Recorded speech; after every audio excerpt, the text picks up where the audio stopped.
Welcome to AP 13 news. వార్తల ముందుగా ముఖ్యాంశాలు. తొలిసారిగా కలెక్టర్లు ఎస్పీలతో ఏపీ సీఎం చంద్రబాబు భేటీ.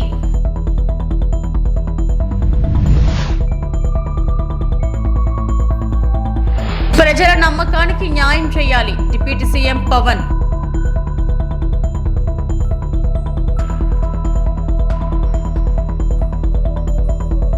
శ్రీవారికి కాసుల వర్షం. ఒక్క నెలలోనే హుండీ ఆదాయం 125.35 కోట్లు.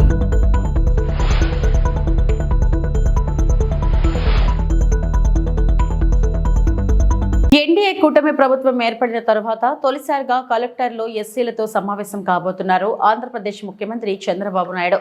ప్రభుత్వ ప్రాధాన్యాలతో పాటు లక్ష్యాలను వివరించి వారికి దిశానిర్దేశం చేయనున్నారు. గత ప్రభుత్వ హయాంలో వ్యవస్థలు నిర్వీర్యంగా మారాయని భావిస్తున్న సీఎం చంద్రబాబు వేగాన్ని పెంచాల్సిన అవసరం ఉందని పదే పదే చెబుతూ వస్తున్నారు. ఈ క్రమంలో తమ ఉద్దేశాన్ని వివరిస్తూ అధికారులు పనిచేయాల్సిన విధానాన్ని స్పష్టం చేయనుంది ప్రభుత్వం. రాష్ట్ర ప్రభుత్వం ప్రాధాన్యత అంశాలుగా తీసుకున్న విద్య, వైద్యం, సంక్షేమంతో పాటు అభివృద్ధి కార్యక్రమాలలో అధికారుల పాత్ర పెరగాలని, అధికారులు మరింత బాధ్యతగా వ్యవహరించాలని సీఎం వారిని ఆదేశించనున్నారు. పౌర సేవలు, ఫిర్యాదుల పరిష్కారం తదితర అంశాలపై ప్రభుత్వ వైఖరిని వెల్లడించనున్నారు. రాష్ట్రంలో శాంతి భద్రతలపైన ఫోకస్ చేయనున్నారు CM Chandrababu. Very good morning to all the dignitaries here. With the permission of the chair of the Honorable Chief Minister of Andhra Pradesh, sir, may I start the today's proceedings, please? Thank you, sir. Good morning to all the dignitaries here. We welcome our Honorable Chief Minister on this occasion, and I take this opportunity to welcome our Honorable Chief Minister of Andhra Pradesh, Sri Nara Chandrababu Naidu Garu, who is a visionary leader. As in the words of Warren Bennis, leadership is the capacity to translate vision into reality, and we welcome. నేను కూడా ఇదైన తర్వాత ఆకస్మిక తనిఖీలకు వస్తున్నా. నేను అప్పుడప్పుడు అంటున్నాను 95 CBN చూస్తారని. ఇంకా నేను స్పీడ్ పెంచలేదు, ఇంకా రాలా 95 CBNకి. అప్పుడు కొంతమంది తెలిసిన వాళ్ళు ఇక్కడ ఉంటారు. మినిస్టర్స్ కూడా అప్పుడు పరిగెత్తేసేవాళ్ళని. వీళ్ళు పరిగెత్తేసేవాళ్ళం, మేము పరిగెత్తేవాళ్ళం. ఆఫీసర్లు అయితే చాలా ప్రైడ్గా ఫీల్ అయ్యారు. ఈరోజు హైదరాబాద్ కానీ మొత్తం డెవలప్మెంట్స్ కానీ ఆఫీసర్లే చేశారు. ఈ విషయం కూడా మీరు గుర్తుపెట్టుకోవాలి. ప్రజలు మాకు మ్యాండేట్ ఇచ్చారు. సమాజంలో ఉండే బెస్ట్ పీపుల్ని మిమ్మల్ని సెలెక్ట్ చేశారు డిఫరెంట్ సర్వీసెస్లో. You are professionals. ఆ calibre, administration, organisation skills, communication skills అవి మీకున్నాయి. మాకు ప్రజలు గౌరవించారు, మమ్మల్ని ఎన్నుకున్నారు. ఎన్నుకోనేంటి మీ ద్వారా పనులు చేయించాలి. ఆ విషయం మీరు గుర్తుపెట్టుకోవాలి. మేము పని చేయించకపోతే మా తప్పు, కానీ మేమే పని చేయాలి అంటే కుదరదు. మా బ్యాక్గ్రౌండ్ ఇవన్నీ వచ్చినప్పుడు ఈ విషయంలో మీరు అందరూ కూడా క్లారిటీ పెట్టుకొని ముందుకు పోవాల్సిన అవసరం ఉంది. నేను వచ్చినప్పుడు ఒక అంగన్వాడికి పోతా, డ్రైన్స్ పోతా. డోంట్ మిస్టేక్ మీ. ఒకప్పుడు డ్రైన్లో ఐఏఎస్ ఆఫీసర్లు దించిన రోజులు కూడా ఉన్నాయి. దిగి చూడమా ఎట్లుందని మీరు ట్రైన్ ఒకసారి దిగండి, మీకు ఒక ఐడియా వస్తుందని చెప్పి చూపించిన రోజులు ఉన్నాయి. చెత్త ఉంటే అవన్నీ చూపించిన రోజులు ఉన్నాయి. అక్కడే మీడియాలో ఎక్స్పోజ్ చేసిన రోజులు ఉన్నాయి. తర్వాత అంత హార్ష్గా నేను పోలేదు, కానీ దట్ వర్ ది డేస్. కానీ అదే మరి హైదరాబాద్ని బిల్డ్ చేయడం కూడా వీళ్ళే బిల్డ్ చేశారు. ఐటీ కూడా వీళ్ళే చేశారు. అది ఈరోజు మనకు ఒక ఔటర్ రింగ్ రోడ్డు కావచ్చు, ఆలోచనలన్నీ వీళ్ళ ద్వారానే వచ్చాయి. ఈ విషయం మీరు గుర్తుపెట్టుకోవాల్సిందిగా నేను కోరుకుంటూ, అక్టోబర్ 2న రాష్ట్రానికి సంబంధించిన విజన్ డాక్యుమెంట్ ను విడుదల చేస్తున్నాం. అలాగే 100 రోజుల టార్గెట్ గా పనులు చేస్తున్నాం. సూపర్ 6 హామీలకు కట్టుబడి ఉన్నామని ఆంధ్రప్రదేశ్ ముఖ్యమంత్రి సీఎం చంద్రబాబు అన్నారు. ఇంకొక పక్కన 2047 గవర్నమెంట్ ఆఫ్ ఇండియా ఒక విజన్ డాక్యుమెంట్ తయారు చేశారు. మనం కూడా పేరేం పెట్టాలని ఆలోచిస్తున్నాం. వికసిత ఆంధ్రప్రదేశ్ లేకపోతే ఇంతకుముందు స్వర్ణ ఆంధ్రప్రదేశ్ పెట్టాం. ఏదైనా సరే అక్టోబర్ 2వ తారీఖున మన విజన్ డాక్యుమెంట్ మనం రిలీజ్ చేస్తున్నాం. మీతో ఆ నీతి ఆయోగ్ వాళ్ళందరూ కూడా వచ్చి మాట్లాడతారు. దీన్ని మీరు కూడా ఒక ఇది తయారు చేసుకోవాలి. డిస్ట్రిక్ట్ విజన్ డాక్యుమెంట్ తయారు చేయాలి. For ever it will be remembered I'm telling you. నేను 25-30 ఏళ్ళ మునుపు తయారు చేసినటువంటి విజన్ 2020 అందరూ ఎగతాళి చేశారు. దేశంలో first time you had done that experiment. Today everybody is talking about vision. ఇప్పుడు మీరు చేసే విజన్ 2047 ఆ డిస్ట్రిక్ట్కి మీకు ఎప్పటికీ సాటిస్ఫాక్షన్ ఉండేట్టుగా, ప్రొఫెషనల్ సాటిస్ఫాక్షన్ ఉండేగా ఉంటుంది. కాబట్టి మీరు దీన్ని తయారు చేయడంలో ముందు ఉండాలి. సెప్టెంబర్ 20కి 100 రోజులు అవుతుంది. 100 రోజులు నేను టార్గెట్ పెట్టుకున్నాం. అందరూ కూడా 100 రోజుల్లో ఏం చేయబోతున్నారు మీరు కూడా చేస్తున్నారు. ఇప్పటికే మేము ఒక 5 సిగ్నేచర్లు పెట్టాం. ఇప్పుడే ఎక్స్ప్లెయిన్ చేశారు. 7 వైట్ పేపర్స్ రిలీజ్ చేశాం. రైట్ మ్యాన్ రైట్ ప్లేస్లో పెట్టడానికి ప్రయత్నం చేశాం. ఎవరన్నా తప్పులు చేసిన వాళ్ళు తప్ప మిగిలిన వాళ్ళందరినీ రైట్ మ్యాన్ రైట్ ప్లేస్లో పెట్టడానికి ఒక కలెక్టర్సే కాదు, ఆఫీసర్లే కాదు, కడకు మంత్రులు కూడా మేము వీలైనంత వరకు మా మంత్రివర్గాన్ని కూడా దాన్ని ఎస్టాబ్లిష్ చేసుకున్నాం. మెరిట్కి ప్రాధాన్యత ఇచ్చి మేము సూపర్ 6 హామీలు ఇచ్చాం. దానికి కమిట్ అయి ఉన్నాం. ఈ నెల మళ్ళీ అన్నా క్యాంటీన్ 15 ఓపెన్ చేస్తున్నాం. మిగిలినటన్నీ కూడా ఉండే ప్రత్యేకమైన పరిస్థితుల దృష్ట్యా ఎక్కడికక్కడ ఎప్పుడెప్పుడు ఏ కార్యక్రమం చేయాలనో వీళ్ళని తొందరగా ఆ కార్యక్రమాలు చేయడానికి కూడా ముందుకు పోతున్నాం. ఎన్నికల మేనిఫెస్టో అందరి దగ్గర ఉంటుంది. ఫైనాన్షియల్ ఉన్నాయి, నాన్ ఫైనాన్షియల్ ఉన్నాయి. నాన్ ఫైనాన్షియల్ అన్ని కంప్లీట్ చేయాల్సిన బాధ్యత యంత్రాంగం పైన ఉంది. అది కూడా మీరు గుర్తుపెట్టుకోవాల్సిందిగా నేను కోరుతున్నా. ప్రజలు మనపై పెట్టుకున్న నమ్మకానికి న్యాయం చేయాలని ఉప ముఖ్యమంత్రి పవన్ కళ్యాణ్ అన్నారు. గత ప్రభుత్వ పాలనలో ఎన్నో అవమానాలు ఎదుర్కొన్నామన్న ఆయన వ్యవస్థలను బతికించాలనే ఉద్దేశంతోనే అన్ని తట్టుకొని నిలబడ్డామన్నారు. కలెక్టర్ల సదస్సులో ఆయన మాట్లాడారు. బలోపేతమైన వ్యవస్థలను గత ప్రభుత్వం ఆటబొమ్మలుగా మార్చింది. పాలకులు ప్రజలకు జవాబుదారీగా ఉండాలి. పాలన ఎలా ఉండకూడదో గత 5 ఏళ్ల పాలన తెలియజేసింది. గ్రామ పంచాయతీలను బలోపేతం చేసే దిశగా ముందడుగు వేస్తున్నాం. ఒకే రోజు రాష్ట్రంలో 18,326 గ్రామ పంచాయతీల్లో ఉపాధి హామీ గ్రామ సభలు నిర్వహిస్తున్నాం. పైలట్ ప్రాజెక్టుగా మొదటగా పిఠాపురం నియోజకవర్గంలో చేపడతామని పవన్ అన్నారు. Thank you for giving me an opportunity to be a part of this meeting. మీ దృష్టికి we came into power of a huge public mandate, 164 assembly seats, 21 MPs, 93% striking rate తోటి ఈ ప్రభుత్వాన్ని స్థాపించగలిగా ఉంటే people are looking for very committed deep change కోరుకుంటూ ఉన్నారు. ఈ పరిస్థితికి రావడానికి మేమందరం కూడా చాలా నలిగి వచ్చాం.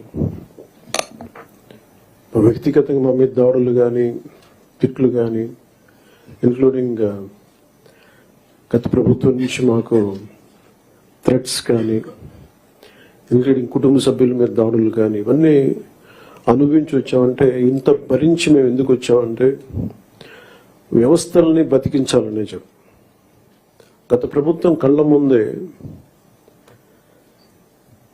మీలాగా చదువుకొని సివిల్ సర్వీసెస్లోకి వచ్చి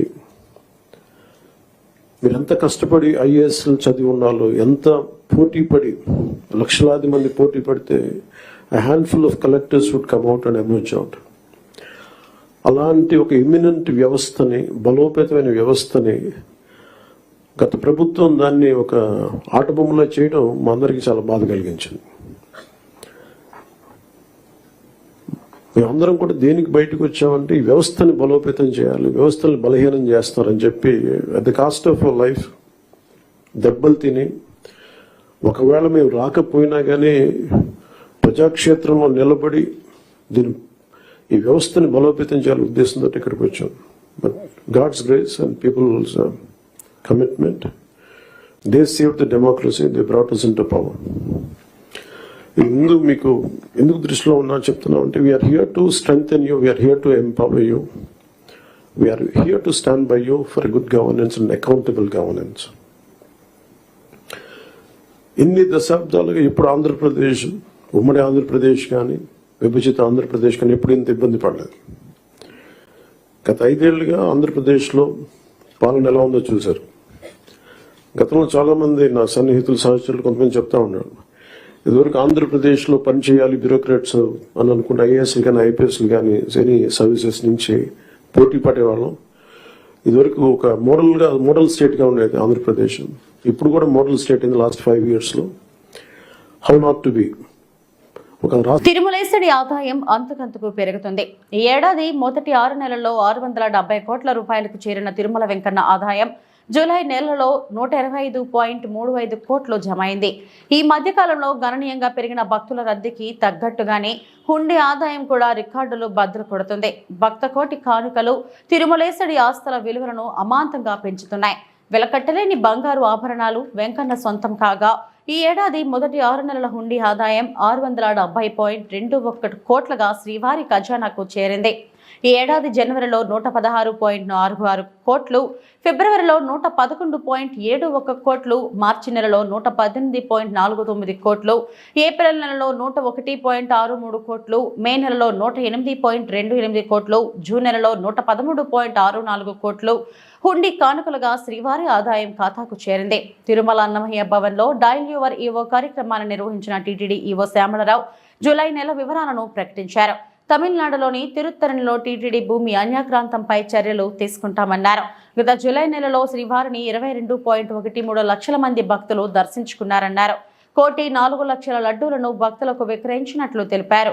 24.04 లక్షల మంది భక్తులు అన్నప్రసాదాన్ని స్వీకరించారని, 8.67 లక్షల మంది భక్తులు తలనీలాలు సమర్పించారన్నారు. అన్నప్రసాదాల గురించి ఇంతకుముందు మీకు వివరించాము. అన్నప్రసాదాల క్వాలిటీ ఇంప్రూవ్ చేయడానికి ఏమేమి చర్యలు తీసుకుంటున్నాము. మాతృశ్రీ తరిగొండ వెంగమాంబ అన్నదాన ఈ సెంటర్ ఏదైతే ఉందో అక్కడ, ఆ కాంప్లెక్స్ ఏదైతే ఉందో అక్కడ కూడా ఫుడ్ క్వాలిటీ ప్రసాదం క్వాలిటీ, అన్నప్రసాదం క్వాలిటీ పెంచడానికి ఏమేమి చర్యలు తీసుకున్నాం అనేది కూడా ఇంతకుముందు చెప్పాము. దళారీలను అరికట్టడానికి ఒకటేంటంటే ఆన్లైన్లో ఉన్న ఇబ్బందులని ప్లగ్ చేసి, అంటే మల్టిపుల్ మొబైల్ నంబర్స్ లేకపోతే multiple email IDs, same email ఐడీని యూజ్ చేసుకుని నెంబర్ ఆఫ్ బుకింగ్స్ చేయడం, ఇవన్నీ కూడా మేము బ్లాక్ చేయడం జరిగింది. ఇప్పటిదాకా సుమారుగా 40,000 ట్రాన్సాక్షన్స్ బ్లాక్ చేయడం జరిగింది. వేల కొద్దీ బ్రోకర్స్. తెలంగాణలో అనేక పర్యాటక ప్రదేశాలు, వనరులు ఉన్నప్పటికీ గత ప్రభుత్వం నిర్లక్ష్యంతో పర్యాటక రంగం అభివృద్ధి జరగలేదని మంత్రి జూపల్లి కృష్ణారావు ఆరోపించారు. టూరిజం స్టడీ టూర్ లో భాగంగా ఉమ్మడి మహబూబ్ నగర్ జిల్లా దేవరకద్ర నియోజకవర్గంలో స్థానిక ఎమ్మెల్యే నేతలతో కలిసి పర్యటించారు. 10 ఆసియా ఖండంలోనే 2వ ఆటోమేటిక్ సైఫాన్ సిస్టమ్ కలిగిన సరళ సాగర్తో పాటు కోయల్ సాగర్ను పర్యాటక ప్రాంతంగా తీర్చిదిద్దుతామని వెల్లడించారు. టెంపుల్ టూరిజంలో భాగంగా కురుమూర్తి ఆలయాన్ని అభివృద్ధి చేస్తామని తెలిపారు. కార్యక్రమంలో ఎమ్మెల్యేలు మధుసూదన్ రెడ్డి, వీరపల్లి శంకర్, వాకిటి శ్రీహరి, వంశీకృష్ణ, కసిరెడ్డి నారాయణరెడ్డి, రాజేష్ రెడ్డి, మేఘారెడ్డి, అనిరుద్ రెడ్డి, సిడబ్ల్యూసి మెంబర్ చల్లా వంశీచంద్ రెడ్డి తదితరులు పాల్గొన్నారు. అతి పురాతనమైనటువంటిది, అంటే స్వాతంత్రం కంటే ముందే స్థాపించినటువంటి ఈ సరళ సాగర్ అనేది సైఫన్ సిస్టమ్. అంటే ఆనాడే అంత అద్భుతంగా ఇంజనీరింగ్ వ్యవస్థ ఏర్పాటు చేసి ఎక్కడ లేదు, ఏషియా ఖండంలోనే దీన్ని సందర్శించి అక్కడ కురుమూర్తి దగ్గర రాకపోకలకు కావాల్సినటువంటి సౌకర్యాల వాటితో పాటుగా ఇక్కడ ఏమేమి చేస్తే టూరిజం పెంపొందుతుంది, ఇంత గొప్పగా వాతావరణం ఉంది ఇక్కడ, అన్నిటినీ వచ్చి చూసిన తర్వాత ఇక్కడ బాగుంటుందని ఇక్కడ పిలిస్తే రావడం జరిగింది. మరి మాతో పాటుగా ఈ ప్రాంతం అభివృద్ధి చెందాల్సిన అవసరం ఉంది. ఒకటి ఏంటంటే, గడచిన తెలంగాణ ప్రాంతమైన టూరిజం అభివృద్ధికి ఎన్నో మార్గాలు ఉన్నాయి, ఎన్నో అవకాశాలు ఉన్నాయి. ఇన్ని ఉన్నటువంటి మన రాష్ట్రంలో ఇవి చాలా, అసలు 1% కూడా మనం అట్రాక్ట్ చేయలేకపోతాం. అందుకని ఈనాడు ఏదైతే కాంగ్రెస్ ప్రభుత్వం రేవంత్ రెడ్డి గారి నాయకత్వం రావడం జరిగిందో, ఈ యొక్క టూరిజంను పెద్ద ఎత్తున అభివృద్ధి చేయడం కోసం మనకు నిధులు కూడా గదగడ కొంత పెంచడం జరిగింది. పూర్తి దేవుని దర్శించుకొని సరళాసాగర్, కోయిల్ సాగర్కు, కురుమూర్తికి ఈ మూడింటి కూడా ఈరోజే సాయంకాలం వరకే మళ్ళీ కొంత శాంక్షన్ కూడా ఇచ్చేట్టు ఏర్పాటు చేస్తాం. దీన్ని ప్రాచుర్యంలోకి తేవడం కోసం దీనికి కొన్ని కొత్త నిర్మాణాలు కావచ్చు, అట్లాగే కొంత గ్రీనరీ కావచ్చు, వసతులు కావచ్చు, ఇవన్నీ కూడా ఏర్పడడం కోసం పురాతన కట్టడాలు, చారిత్రక సంపద, హెరిటేజ్ స్ట్రక్చర్స్, బిల్డింగ్స్ ఉన్నాయి. తెనాలి నియోజకవర్గంలో లేఅవుట్లను పూర్తి స్థాయిలో పరిశీలించిన మంత్రి శ్రీ నాదెండ్ల మనోహర్, జగనన్న కాలనీలో జగమంత అవినీతి, ప్రజాధనాన్ని కొల్లగొట్టి సొంత ఆస్తులను పెంచుకోవడానికే గత పాలకులు జగనన్న కాలనీల పథకం తీసుకొచ్చారు తప్ప పేదలకు మేలు చేయడానికి కాదని ఆహార పౌర సరఫరాల శాఖ మంత్రులు శ్రీ నాదెండ్ల మనోహర్ స్పష్టం చేశారు. పేదల ఇళ్ల స్థలాల కోసం భూముల కొనుగోళ్లను, గృహ నిర్మాణంలోనూ భారీ అవినీతికి పాల్పడ్డారని అన్నారు.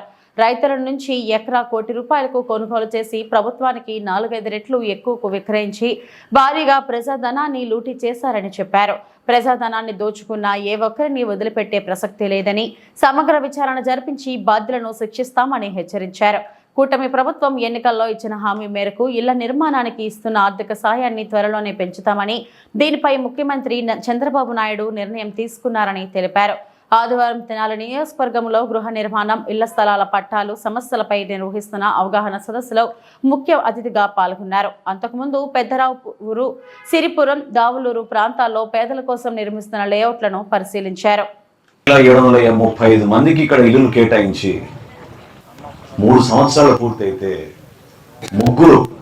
కేవలం ముగ్గురే ఉంటున్నారంటే ఈ కాలనీలో ఇంకా అంతకన్నా దౌర్భాగ్యమైన పరిస్థితి ఉంటుంది చెప్పండి.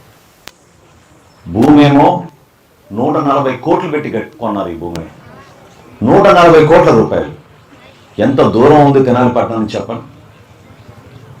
7-8 కిలోమీటర్లు మీరు రావాలంటే కనీసం రోడ్డు కూడా వేయలేదు దుర్మార్గంగా వీళ్ళు 4 సంవత్సరాల నుంచి. ఆ రోజున 35 లక్షల రూపాయలతో నేను రోడ్డు వేశాను. ఆ రోడ్డు ఈరోజు ఎట్లా మారిపోయింది చూడండి. అసలు నాకు రావడానికే 40 నిమిషాలు పట్టింది. ఇక్కడ వచ్చిన వాళ్ళందరిలో ఎంతమందికి ఇళ్ల స్థలం ఇచ్చారు, కానీ మీకు ఇళ్ల స్థలం ఎక్కడుందో తెలియదో మీరు చేతులు లేపండి. మీకెవరు తెలియదు అనమాట ఇళ్ల స్థలం ఎక్కడుందో. ఏదో కొన్ని సమస్యలు ఉంటాయని అనుకున్నాం, కానీ వందల సంఖ్యలో, వేల సంఖ్యలో సమస్యలు ఉంటుందని ఊహించలేదు. నేను మీకు మాట ఇస్తున్నానమ్మా, ఈరోజు 4వ తారీఖు, వచ్చే నెల 4వ తారీఖుకి మళ్ళీ మనం ఇక్కడే సమావేశం ఏర్పాటు చేసుకుందాం. మీకు మాట ఇస్తున్నాను, ఈ నెల రోజుల్లో కొన్ని చేయగలిగే పనులు ముందు మీకు చెప్తాను. ఒకటేంటంటే మీ ప్లాట్ ఎక్కడుందో మీకు 100% మిమ్మల్ని తీసుకెళ్లి చూపించే బాధ్యత ఈ అధికారులది, హౌసింగ్ డిపార్ట్మెంట్ నుంచి ఎట్టి పరిస్థితుల్లో చూపిస్తారు. రెండోది, ఎవరైతే కాంట్రాక్టర్లో మోసం చేసి మీద డబ్బులు తీసుకున్నారో, ఎవరైతే పూర్తి చేయలేదో వాళ్ళకి 2 వారాలు గడువిద్దాం. 3వ వారం కల్లా వాళ్ళ పనులు మొదలు పెట్టబోతే ఖచ్చితంగా డిఎస్పీ గారు, ఈ హౌసింగ్ గారు వాళ్ళపైన కేసులు పెట్టి మేము ముందుకెళ్తాం. 3వ అంశం, దీంతో పాటు మేము చేయాల్సింది ఏంటంటే, ఇప్పుడే మన పబ్లిక్ హెల్త్ అని చెప్పారు, ఖచ్చితంగా ఈ కాలనీని ఆదర్శవంతమైన కాలనీగా మార్చుతాం. అందులో ప్రధానమైన సమస్య ఏంటంటే, మనం రక్షిత మంచినీటి పథకం తీసుకురావాలి. దాదాపు 2,30,00,000 2.5 కోట్ల రూపాయలతోటి మీకు ఒక ఓవర్ హెడ్ ట్యాంక్ ఇక్కడే కట్టి నిర్మాణం చేసి ఇంటింటికి పైప్ లైన్ కొలా వేయించే బాధ్యత మాది. సో ప్రతి ఇంటికి కూడా, ఈ కాలనీలో ప్రతి ఇంటికి రక్షిత మంచినీటి పథకం ద్వారా మీకు మంచినీరు అందేటట్టు ముందుగా మేము ఆ పనులు కూడా మొదలు పెడతాం. 140 కోట్ల రూపాయలు పెట్టి ఈ భూములు కొని ఎవరి లాభం కోసం అది మీకు తెలుసు. నా వెనక కథంతో ఏం జరిగిందో మీ అందరికీ తెలుసు. ఎంక్వైరీ చేస్తున్నారు తహసీల్దార్ గారు. ఖచ్చితంగా వదలను, ఎవరిని వదలను. దాంట్లో చేసిన అవినీతిని మాత్రం వదిలే ప్రసక్తే లేదు. 140 కోట్లు దానికి ఖర్చు పెట్టారు, 60 కోట్ల రూపాయలు ఖాళీ కోసం ఖర్చు పెట్టామని చెప్పారు. ఏముంది ఇక్కడ ఖర్చు పెట్టింది చెప్పండి. రోడ్ల గురించి ఎక్కువ మంది అడుగుతున్నారు. కాలనీలో నేను పర్యటించినప్పుడు, నేను నడిచినప్పుడు కూడా నాకు చాలా స్పష్టంగా నాకు అర్థమైంది, అది ఎట్టి పరిస్థితుల్లో కూడా పూర్తి చేయాలి. దానికి నేను పంచాయతీరాజ్ శాఖ నుంచి 10 లక్షల రూపాయలు నేను మంజూరు చేసి రాబోయే నెల 2 నెలలలోపే ఖచ్చితంగా మీ కాలనీలో ఒక 2-3 అంతర్గత రోడ్లు పూర్తి చేసే విధంగా ముందుగా ఒక కార్యక్రమం చేపడతానని మీకు మాటిస్తున్నాను. ఈరోజు ఉదయమే నేను చెప్పాను, ఈ హౌసింగ్ గారికి తెనాల్లో ఉన్న ఆఫీసులో ఒక హెల్ప్ డెస్క్ లాగా ఏర్పాటు చేస్తాం, సహాయ కేంద్రం ఏర్పాటు చేస్తాం. మీరు ఫోన్ చేసినా లేదా మీరు అక్కడికి వెళ్ళినా ఇమ్మీడియట్గా అక్కడ ఒక అధికారి ఉండి మీకు ఆ సమస్య గురించి వివరాలు తెప్పించుకుని కంప్యూటర్లో చూసి ఇమ్మీడియట్గా మీకు స్పందించే విధంగా ఒక కార్యక్రమం ఏర్పాటు చేస్తున్నాం. ఖమ్మం జిల్లా ఏనుకూరు మండలం ఇమాం నగర్ సమీపంలోని సీతారామ ప్రాజెక్ట్ లింక్ కెనాల్ పనులను పరిశీలించిన రాష్ట్ర వ్యవసాయ శాఖ మంత్రి తుమ్మల నాగేశ్వరరావు, రాష్ట్ర గిడ్డింగుల సంస్థ చైర్మన్ రాయల నాగేశ్వరరావు, వైరా రిజర్వాయర్ కు అనుసంధానమయ్యే లింకు కెనాల్ పనులను త్వరితగతిన పూర్తి చేయాలి. ఆగస్టు 15లోగా పనులు పూర్తి చేయాలని అధికారులను, కాంట్రాక్టర్ను ఆదేశించిన తుమ్మల స్వాతంత్ర దినోత్సవం రోజున ముఖ్యమంత్రి రేవంత్ రెడ్డి సీతారామ ప్రాజెక్టు 3 పంప్ హౌసులు ప్రారంభిస్తారు. కెనాల్ పనులను యుద్ధ ప్రాతిపదికన పనులు పూర్తి చేస్తాం.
అవును,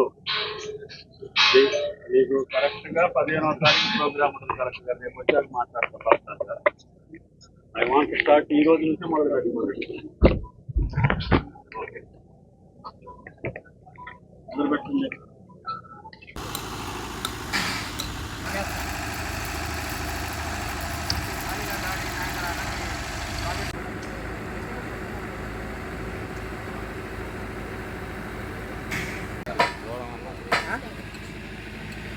లాడ్జీలో తనిఖీలు చేస్తుండగా తేడాగా కనిపించిన 2 వ్యక్తులు.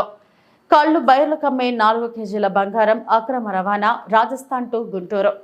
విజయనగరం జిల్లాలో గంజాయి అరికట్టాలని పోలీసులు చేస్తున్న తనిఖీల్లో అనేక అక్రమ వ్యాపారాలు బయటపడుతున్నాయి. విజయనగరం జిల్లాకు నూతనంగా వచ్చిన జిల్లా ఎస్పీ వకుల్ జిందాల్ గంజాయి అక్రమ రవాణాపై ఉక్కుపాదం మోపుతున్నారు. గంజాయి రహిత జిల్లాగా మార్చాలని పక్కా ప్రణాళికలతో వర్కౌట్ చేస్తున్నారు. అందులో భాగంగా వాహన తనిఖీలు, జిల్లా వ్యాప్తంగా వివిధ లాడ్జీల తనిఖీలలో అక్రమ గంజాయి రవాణాదారుల్లో గుండెల్లో రైళ్లు పరిగెత్తిస్తున్నారు. పోలీసులు లాడ్జీలో తనిఖీలు జరుపుతుండగా రైల్వే స్టేషన్ సమీపంలోని సూర్య లాడ్జీలో ఓ 2 యువకులు అనుమానాస్పదంగా కనిపించారు. వెంటనే అప్రమత్తమైన పోలీసులు వారిని అదుపులోకి తీసుకుని ప్రశ్నించగా వారి వద్ద జిగేల్ అనే పలు రకాల వస్తువులతో కూడిన 4 కేజీల బంగారం బయటపడింది.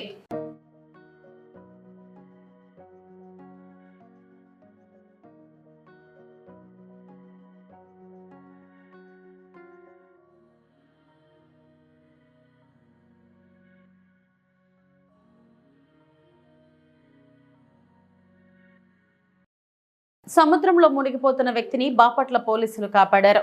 స్థానికుడు అచ్యుత్ మహేష్ తన స్నేహితులతో కలిసి సూర్యలంక బీచ్ కు వెళ్లాడు. అలల ధాటికి సముద్రంలోకి కొట్టుకుపోతుండగా అవుట్ పోస్ట్ పోలీసులు గమనించారు. వారితో పాటు గజ ఈతగాళ్లు వెంటనే మహేష్ ను కాపాడి సురక్షితంగా ఒడ్డుకు చేర్చారు.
నాగార్జున సాగర్ 5 ఫీట్ల మేర 6 గేట్లు ఎత్తి దిగువకు నీటి విడుదల. ఒక్కో గేటు నుంచి 5,000 క్యూసెక్కుల చొప్పున 30,000 క్యూసెక్కుల నీటి విడుదల. శ్రీశైలం నుంచి వచ్చే వరద అంచనా వేసి గేట్ల సంఖ్య పెంచే అవకాశం. ఇప్పటికే కృష్ణా పరివాహక ప్రాంత ప్రజలను అప్రమత్తం చేసిన అధికారులు. ఉండట్లేదండి, చూప్ చేసినా ఉండట్లేదు. అట్లా అట్లా ఉంచేమో. ఓకే అట్లా అట్లా ఓకే అండి, అట్లా వచ్చింది. ఓకే అండి, ఓకే అండి, సరే సరే రైట్. Okay okay okay. ఈ వార్తలో ఇంతటితో సమాప్తం. నమస్తే.